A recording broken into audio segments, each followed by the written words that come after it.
menarik ini. Beliau tidak serta-merta menyebut kafir.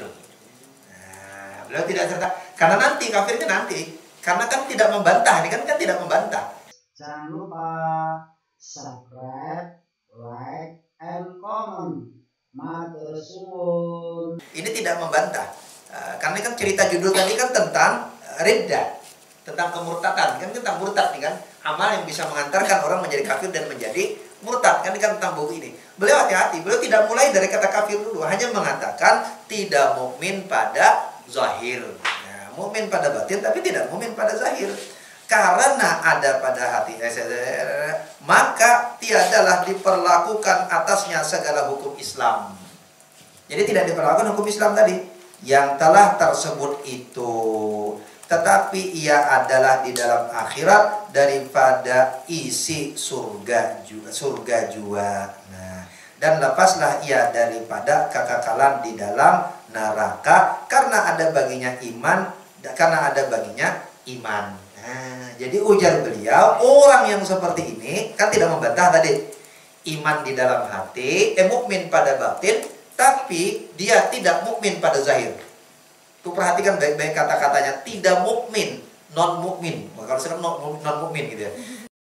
Bukan non muslim. Non mukmin pada, tidak mukmin pada zahir, maka orang ini tidak berlaku hukum tadi. Hukum kubur, hukum macam-macam tadi, tetapi dia berhak masuk surga. Dia berhak masuk surga dan tidak kekal di api neraka. Nah, jadi Syekh Arsad itu udah bicara dulu mengikut pendapat Abu Mansur Al-Maturidi, walaupun dia tidak menyebut bagian mana yang dirujuk. Ada orang nanti yang masuk surga karena mukmin. Ada mukmin, ada orang yang tidak mukmin tetapi juga masuk surga, dan orang ini bukan orang kafir. Nah, itu dibedakan. Nah, baru kemudian kategori ketiga. Kata tersebut ini tetapi adalah di dalam akhirat pada isi di dalam kekalan dan barang siapa tiada ada di dalam hatinya tasdik, tetapi lidahnya ikrar seperti kelakuan orang munafik, maka orang itu tiada mukmin pada batin karena ketiadaan tasdik, dan adalah ia di dalam akhirat daripada isi neraka kekal di dalamnya karena kafirnya. Tetapi dihukumkan mukmin ia pada zahirnya karena ada ikrar. Maka diperlakukanlah atasnya di dalam dunia segala hukum Islam yang telah tersebut itu, dan tiada dihukumkan atasnya pada zahir dengan kufur, melainkan apabila diketahui akan dia dengan alamat yang menunjukkan atas dusta ikrarnya, seperti sujud bagi berhala dan membuangkan mushaf kepada tempat najasah, maka pada ketika itu dihukumkan atasnya dengan kufur, dan tiadalah diperlakukan atasnya segala hukum Islam yang tersebut itu. Inilah qaul yang mu'tamad pada hakikat iman. Nah, jadi beliau kebalikannya kan, ada orang yang takrir dengan lisan tapi tidak tasdik dengan hati, orang ini hukumnya munafik. Orang hukum munafik ini di hari akhir dia kekal di api neraka, tapi di dunia dia dihukumi mukmin zahir. Maka berlakulah segala hukum Islam bagi dia. Jadi orang munafik dikenai hukum seperti hukum orang mukmin yang zahir dan batin tadi, karena dia secara zahir mukmin. Kecuali sampai ditemukan bukti-bukti kufurnya. Napa bukti kufur? Pertama pernyataan, yang kedua kelakuan. Napa kelakuan kufur? Apabila dia secara terang-terangan menyembah selain Allah, walaupun tidak takrir.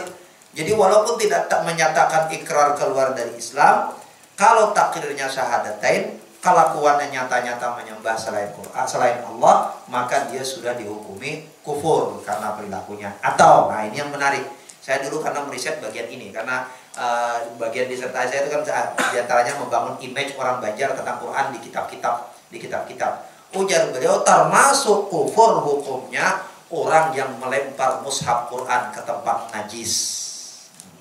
Mushaf loh. Mushaf itu secara menyengaja lempar ke tempat najis yang kotor. Kenapa? Karena itu sama artinya dia menolak risalahnya Nabiullah Muhammad sallallahu alaihi wasallam. Jadi dihukumi kafir mushaf ini, melempar mushaf, jadi menghinakan mushaf ke tempat yang tidak suci saat itu. Dan dengan catatan opo meneh itu, makanya wong Banjar iku ya sama dengan wong Jawa, sing jenenge ngaji iku ora wani naro kitab niku di lantai. Ora wani niku. Nek kitab itu kudu tinggi. Kula niki tekan jaman sakmene iku nek nggawa kitab itu masih kayak gini. Gak boleh dibawa pinggang gitu. Jadi dia siap gitu, kayak gitu, kayak ajudan presiden jalan kan ngono kan sih, kan pegang di sini gitu kan. Nek ora wani nek turun ke bawah jalan saya gelundung. Itu kelakuan saya zaman aliyah dulu.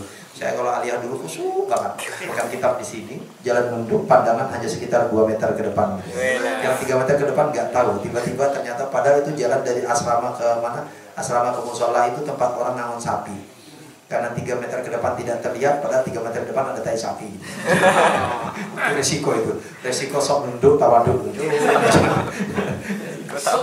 Enjing. Ya, maka beliau kategori ketiga, orang takrir di lisan tapi tidak tasdik di hati. Orang ini bukan mukmin pada batin, tapi dia mukmin pada zahir. Dia dikenai hukum sampai berlaku perbuatan yang nyata-nyata menunjukkan kekufurannya. Nanti selanjutannya itu semuanya beliau cerita tentang kekufuran itu, tanda kufur apa aja, banyak sekali lanjutannya. Nah, sekarang terakhir, ini bagian terakhir, beliau penting menjelaskan bagian ini, karena ini bagian yang positioning dengan Mu'tazilahnya. Adapun dalil yang menunjukkan atas bahwasanya iman itu tasdik di dalam hati, berikut ikrar dengan lidah, maka yaitu beberapa ayat bukan ikrar dengan lidah, maka yaitu beberapa Quran. Ujar beliau banyak dalil yang menunjukkan bahwa yang namanya iman itu pada hakikatnya di hati, bukan di lidah, yaitu beberapa ayat Quran seperti firman Allah Ta'ala, ulaika kataba fi qulubihimul iman. Nah, iman itu kataba fi dituliskan di hati, gitu kan. Artinya mereka itulah yang disuratkan Allah di dalam hati mereka itu iman. Dan lagi firman-Nya wa qalbuhu mutmainnum bil iman, dan hati mereka itu tetap ia dengan iman. Ada lagi firman Allah Ta'ala, walamma yadkhulul imanu fi qulubikum, dan manakala iman masuk ke hati mereka, artinya dan tatkala masuk iman di dalam hati kamu. Dan kata setengah ulama seperti Imam Abu Hanifah dan jamaah daripada Asy'ariyah, bahwasanya hakikat iman itu murakkab, artinya bersusun daripada 2 perkara. Pertama, tasdik hati akan yang tersebut itu. Kedua, ikrar lidah dengan 2 kalimat syahadat. Maka atas qaul ini barang siapa ada tasdik dalam hatinya akan yang tersebut itu, tetapi tiada ada pada lidahnya ikrar dengan 2 kalimat syahadat, padahal kuasa ia atas ikrar, maka orang itu tiada mukmin ia pada hukum zahir dan batin, maka tiadalah ia daripada isi surga, hanya adalah ia daripada isi neraka, kekal di dalamnya selama-lamanya. Inilah qaul yang kedua daripada 2 qaul yang masyhur daripada hakikat iman. Maka atas 2 qaul ini adalah amal salih itu sampai situ. Jadi kedua yang menyatakan bahwa pendapat kedua, ujar beliau, ada pendapat sebagian dari jamaah buat dari Abu Hanifah bahwa iman itu murakkab. Jadi keduanya, kalau tidak mentakrir, dia puasa mentakrir, maka dia tetap dihukumi tidak mukmin. Sudah, tidak dihukumi tidak mukmin, walaupun hatinya mengikut hatinya, karena hati nggak bisa dinilai. Jadi keduanya itu bergantung. Kalau menurut pendapat tadi pertama kan tidak kan? Pendapat pertama tidak. Nah, oke. Nah, lalu kemudian yang penting, saya mau coba di bagian akhirnya nih. Bagian mana tadi di dalam Islam, inilah pula yang kedua daripada 2 qaul yang masyhur daripada hakikat iman. Maka atas 2 qaul inilah amal saleh itu jadi. Nah, Maka atas dua kaul inilah amal saleh jadi syarat sampurna iman jua, bukan rukun iman. Yang penting amal soleh niku wa amalun bil arkan niku hanya menjadi syarat sempurna iman, bukan syarat hakikat iman. Niku sing penting. Jadi bagi beliau, kenapa? Karena meyakini amal soleh sebagai hakikat iman niku pendapat Mu'tazilah. Kenapa ini penting? Nih sekarang ini Wahabi masuk itu ya, al iman tasdiqun bil qalbi wa taqrirun bil lisan wa amalun bil arkan. Niku mboten pendapatnya Asy'ari lan Maturidi. Ujar Syekh Hasan Al-Banjari. Bukan itu. Kenapa? Makanya orang yang mengikut murakab kepada tiga ini gampang banget menghukumi orang kafir. Asal orang maksiat kafir. Asal orang maksiat kafir. Nek wong ora salat kafir. Presidennya beda takbir. Takbir. Nah, sebenarnya cara berpikir seperti itu karena sabab dia mengikut pendapat hakikat iman, bukan mengikut pendapatnya Asy'ari dan Maturidi. Justru itu ujar Syekh Hasan Al-Banjari mengikut pendapatnya Mu'tazilah. Jadi gampang banget, dikit-dikit kafir, dikit-dikit kafir, kafir kok sedikit-sedikit, kan begitu kan begitu kan? Iya, gampang sekali itu terjadi karena ternyata ini yang penting, ini akidah Ahlus Sunnah wal Jamaah. Jadi nek wong sing gampang kafir-kafir sebenarnya agak sulit kalau baca kitab ini kita kategorikan dalam akidah Ahlus Sunnah wal Jamaah. Niku sing dimaksud beliau karena posisinya berbeda, positioningnya. Di dalam akidah Ahlus Sunnah wal Jamaah, amal dengan arkan niku syarat, mboten bagian dari hakikat. Dia syarat sempurna. Syarat sempurnanya iman. Iman memang tidak sempurna dengan orang-orang ngerti sholat. Iman itu tidak sempurna wong orang ngerti zakat. Iman tidak sempurna wong kerjaannya zolim, kerjaannya zolimi wong diane. Iman tidak sempurna karena maksiat, tetapi dia tidak menjadikan orang kufur karena dia bukan hakikat iman. Karena itu kesempurnaan iman amal itu hanya menjadi kesempurnaan iman. Wallahu a'lam bishawab. Saja setengah ya, saja setengah udah kurang kosong. Oke. Monggo, pripun Kang Jadul selanjutnya? Oke, monggo. Biasa sampai di situ ini baru bagian dari hakikat imannya.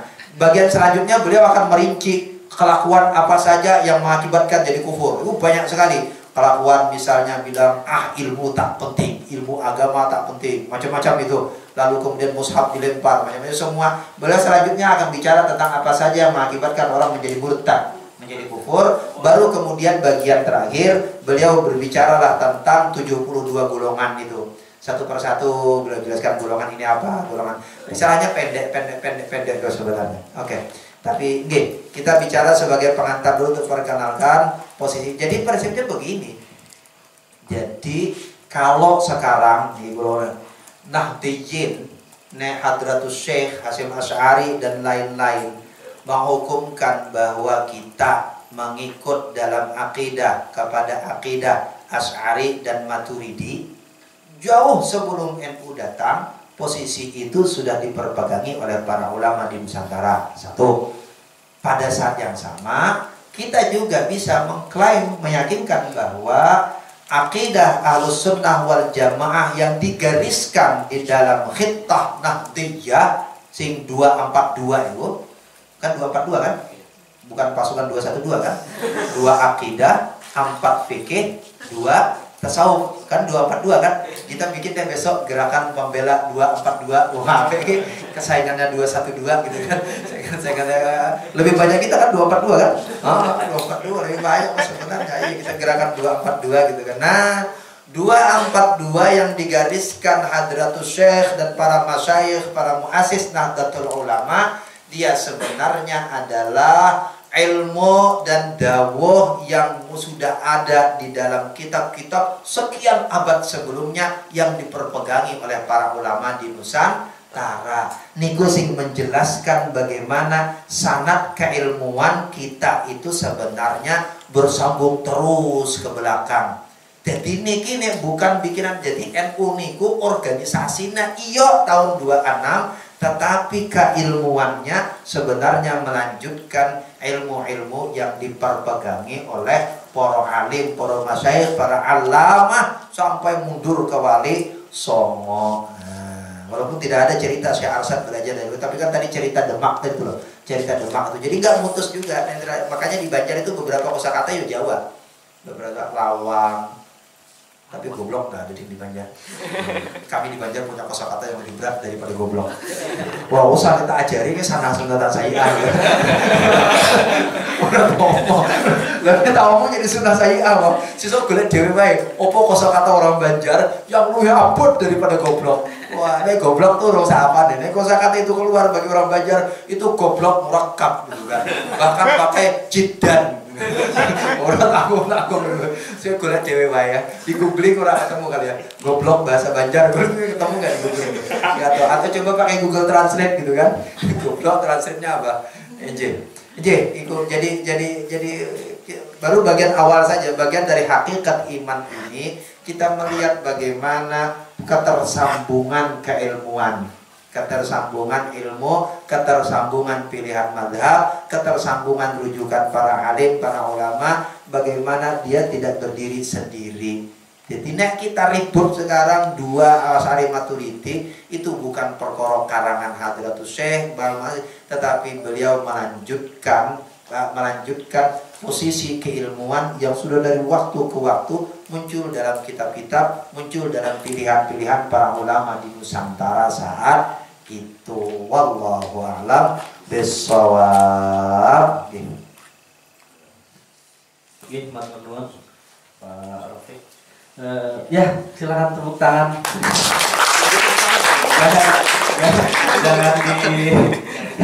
Jangan ditahan, sudah terlanjur ada yang mengangkat tangan. Sangat kompleks pembahasannya, dari isi kitabnya, kemudian latar belakangnya mungkin kalau jadi tulisan itu kutipannya kompleks. Selanjutnya nyun waktu untuk sesi tanya jawab Pak dengan teman-teman santri. Tadi pembahasannya kita masih di seputar iman, ada 3 poin utama. Yang pertama, iman itu adalah tasdik dengan hati plus ikrar dengan lisan. Yang kedua, kategorinya itu tidak membantah dalam hati, yang tahu cuma Allah, tapi juga tidak berikrar pada lisan. Yang kategori kedua ini ada 2 pendapat, ada yang masih mukmin, ada yang tidak. Kemudian pendapat yang ketiga adalah dia tidak berikrar pada hati, pada batin, tapi takrir dengan lisan. Yang ini munafik, kategorinya munafik. Untuk sesi tanya jawab, karena tadi sangat kompleks, kita juga jadi tahu sejarahnya seperti apa, secara sosial budaya, juga secara proses masuknya Islam di sana. Tapi untuk pertanyaan, mungkin untuk sesi pertama saya harap kita fokus ke isi kitabnya, pembahasan mengenai iman. Jadi kalau ada yang ingin bertanya, saya harap untuk sesi ini fokusnya ke sana, Kak. Tapi kalau nggak ada, baru kita lanjutkan ke hal-hal lain di luar pembahasan mengenai iman ini. Karena tadi yang disampaikan banyak itu.